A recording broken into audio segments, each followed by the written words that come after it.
స్వర్ణగిరి శ్రీ వెంకటేశ్వర స్వామి దేవాలయం కలియుగ ప్రత్యక్ష దైవం. శ్రీ వెంకటేశ్వర స్వామి దేవాలయం తెలంగాణ రాష్ట్రం యాదాద్రి భువనగిరి జిల్లా భువనగిరి సమీపంలోని మానేపల్లి హిల్స్లో నిర్మింపబడింది. ఈ ఆలయం శ్రీ వెంకటేశ్వర స్వామికి అంకితం చేయబడిన హిందూ దేవాలయం. మానేపల్లి చారిటబుల్ ట్రస్ట్ ఈ దేవాలయం నిర్మించగా చిన్నజీయర్ స్వామి చేతుల మీదుగా మార్చి 2024 ప్రాణప్రతిష్ఠ జరిగింది.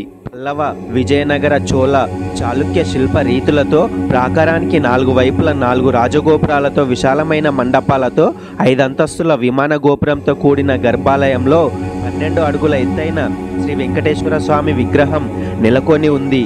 శ్రీ లక్ష్మీ నరసింహస్వామి, భూ వరహస్వామి, వకుల మాతా ఉపాయాలతో పాటు పుష్కరిణి వేదమూర్తుల విగ్రహాల మధ్యలో జలనారాయణ మూర్తి ఆకర్షణగా నిలుస్తాయి.